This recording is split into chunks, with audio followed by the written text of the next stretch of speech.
Assalamualaikum warahmatullahi wabarakatuh.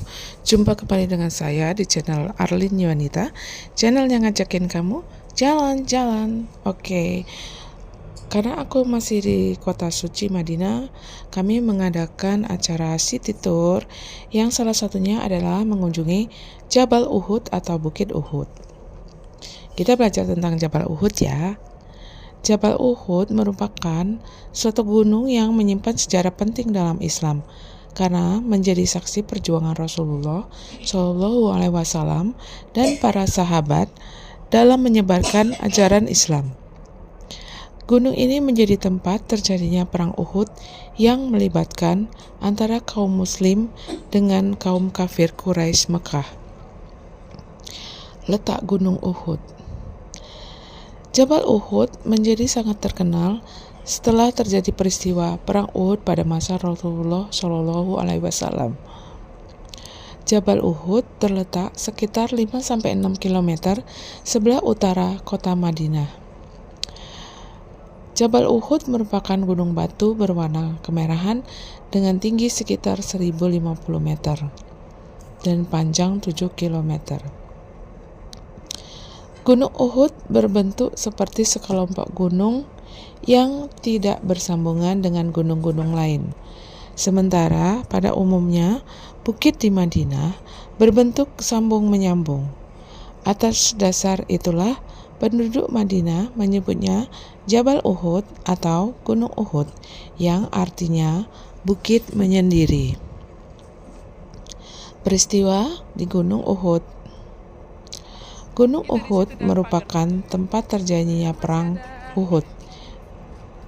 Perang Uhud terjadi pada tahun ketiga Hijriah dan merupakan perang luar kota. Perang ini terjadi karena pembalasan kaum Quraisy atas kekalahannya dalam perang Badar sebelumnya. Perang Uhud melibatkan pasukan Muslim berjumlah 700 orang melawan pasukan kafir sebanyak 3.000 orang. Dalam pertempuran tersebut sebanyak 70 kaum muslimin gugur. Pada saat itu Rasulullah Shallallahu Alaihi Wasallam atas saran para sahabatnya menyambut pasukan kafir di Mekah di lembah Uhud. Perang Uhud dimenangkan oleh pasukan Islam. Meski mendapat kemenangan, pasukan Islam saat itu mendapat pelajaran yang sangat penting. Jangan melanggar kesepakatan dan perintah Rasulullah Shallallahu Alaihi Wasallam. Rasulullah meminta para sahabat untuk melihat pasukan muslim yang gugur setelah perang Uhud reda. Perang tersebut menggugurkan Hamzah bin Abdul Muthalib, paman Rasulullah Shallallahu Alaihi Wasallam. Rasulullah pun sedih saat mendengar kabar tersebut. Kemudian Rasulullah memerintahkan agar kaum muslim yang gugur dimakamkan di tempat mereka gugur, sehingga ada satu liang kubur berisi beberapa syuhada. Hingga saat ini kuburan Uhud tetap terjaga.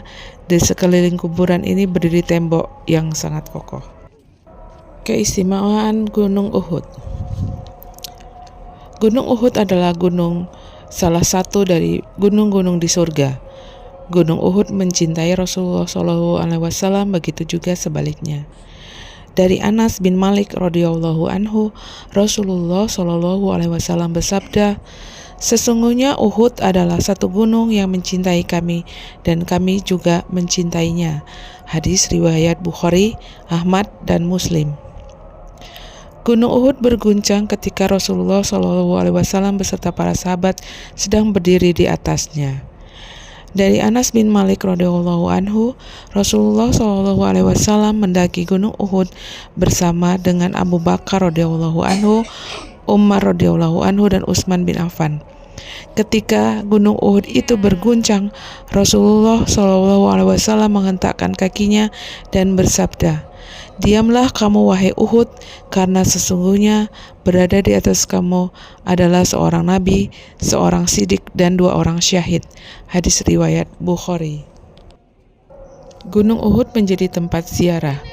Gunung Uhud menjadi tempat ziarah yang sering dikunjungi jamaah umroh dan haji dari seluruh penjuru dunia.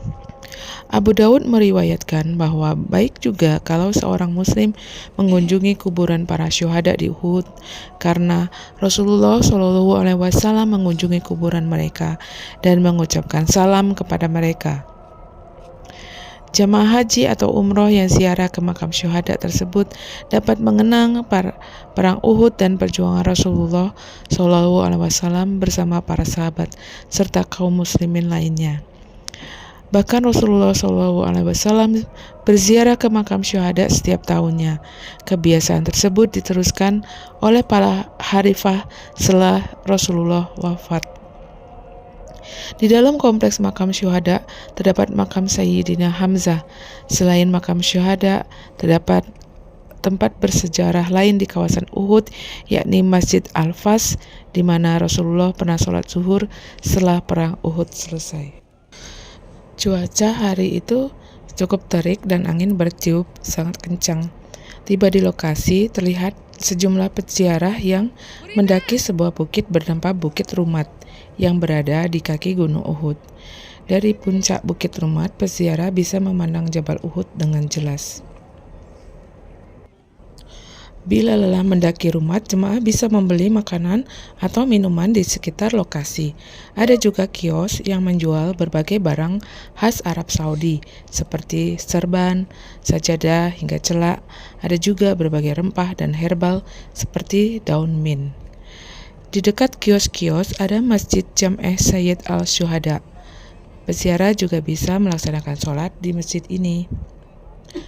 Salah satu keutamaan Gunung Uhud adalah gunung ini dijanjikan ada di surga. Dalam hadis yang diriwayatkan Imam Bukhari disebutkan, jika kita hendak melihat bukit yang terdapat di surga, maka ziarahlah ke Gunung Uhud. Dalam perang Uhud, Rasulullah pasukannya berjumlah 700 orang melawan tentara Quraisy berjumlah 3.000 orang. Rasulullah menempatkan 50 pemanah di Bukit Rumat yang berada di kaki Gunung Uhud untuk melindungi mereka dari serangan suku Quraisy. Pasukan yang dipimpin oleh Rasulullah hampir saja menang, namun saat itu pasukan pemanah yang berada di Bukit Rumat malah turun bukit. Padahal sebelumnya Rasul sudah mengingatkan agar pasukan tetap berada di atas bukit. Sebanyak 40 pasukan pemanah mengira kemenangan sudah tercapai, lalu mereka turun untuk mengambil harta rampasan perang atau ghanimah. Di saat itulah celah muncul dan pasukan Quraisy menyerbu pasukan Nabi. Nabi terluka hingga pelipisnya berdarah dan giginya copot. Selain itu, terdapat 70 sahabat gugur dalam perang tersebut. Salah satunya adalah Hamzah bin Abdul Muthalib yang dijuluki Asadullah atau singanya Allah. Mereka semua dimakamkan sekitar 100 meter di kaki Bukit Rumat. Peziarah bisa mengirimkan doa untuk Hamzah dan para syuhada Uhud di sana. Hikmah yang dipetik bahwa ikut perintah Nabi itu adalah sesuatu yang tidak bisa ditawar dalam segala hal dan termasuk hal-hal yang sangat taktis seperti perang. Rasul bersabda bahwa perang terbesar adalah menghadapi diri sendiri, seperti yang terjadi pada pasukan pemanah yang memilih untuk mengabaikan perintah Nabi untuk tetap berada di atas bukit. Dan itu terbukti ketika di Uhud ini bahwa manusia sulit mengalahkan diri sendiri dan dikalahkan oleh nafsu untuk mendapatkan kecukupan duniawi lewat harta rampasan perang. Hal ini terbukti bahwa sabda beliau menjadi kenyataan. Ketika mendengar tentang Jabal Uhud atau Gunung Uhud, kita akan diingatkan akan adanya perang Uhud. Ya, keduanya memang memiliki keterkaitan. Jadi Bapak Ibu sekalian, karena perang Uhud ini adalah perang yang disebabkan oleh dendam dan kebencian yang mendalam oleh kaum kafir Quraisy saat itu. Ketika mereka berhasil membunuh salah satu kaum muslimin, mereka tidak puas hanya membunuhnya saja, tetapi dicincang-cincang, dimutilasi. Kenapa? Saking sudah bencinya, dendamnya sudah kesumat. Jadi benar-betul mereka dengan kondisi yang memprihatinkan. Jadi ketika banjir bandang itu kemudian menyingkap tubuh-tubuh mereka, itulah yang dilihat, tubuh-tubuh yang sudah tercicit. Bahkan kita di riwayat yang terkenal bahwasanya Hamzah yang meninggal dengan tombak Wahsy, kemudian jantungnya diambil dimakan oleh Hindun, bahkan oleh istri Abu Itulah Sufyan. maksudnya itu gambaran bagaimana mereka dendamnya begitu sumpah dengan kaum muslim. Tetapi setelah tersingkap tersebut, kemudian oleh gubernur Madinah saat itu, seluruh jasad-jasad kaum muslimin dijadikan di satu lokasi, yaitu lokasi yang kita lihat sekarang. Jadi para syuhada yang saat itu meninggal membela Islam, membela Rasulullah SAW, darah mereka tertumpah untuk agama ini. Sekarang mereka sudah dikuburkan di tempat lokasi. Bapak Ibu sekalian, kita sebagai kaum muslimin hendaknya senantiasa untuk mendoakan para sahabat. Seandainya kita senantiasa mencintai mereka, bukan malah mencaci atau mencibir mereka. Mereka di sisi Allah Subhanahu wa taala itu derajatnya sangat tinggi, dan janji-janji surga Allah berikan kepada mereka. Bahkan amal-amal kita, walaupun sebesar gunung Uhud, kita tidak akan bisa menyamai amal-amal mereka. Kenapa? Tidaklah agama Islam itu sampai ke kita sekarang ini, salah satu sebabnya adalah melalui para sahabat. Jadi kalau kita beramal, mereka pun juga mendapatkan pahala dari amal-amal tersebut, mendapatkan amal-amal jariyah. Maka hendaknya di setiap kesempatan kita juga senantiasa untuk mendoakan mereka. Dan Bapak Ibu sekalian, perlu kita pahami bahwasanya Perang Uhud terjadi pada 15 Syawal 3 Hijriah atau pada bulan Maret tahun 625 Masehi yang kemudian disebut dengan Perang Uhud. Perang ini melibatkan antara kaum muslimin yang berasal dari Madinah dengan dipimpin oleh Nabi Muhammad SAW dengan kaum musyrikin Quraisy dari kota Makkah. Dalam perang ini terjadi ketidakseimbangan jumlah pasukan, di mana kaum muslimin yang awalnya 1.000 orang, namun diketahui ada orang-orang munafik di dalamnya yang turut serta dan dalam perang itu mengundurkan diri dan mereka kembali ke Madinah. Sehingga jumlah pasukan muslimin di bawah Nabi Muhammad hanya sekitar 700 orang, sedangkan kaum musyrikin berjumlah 3.000 orang.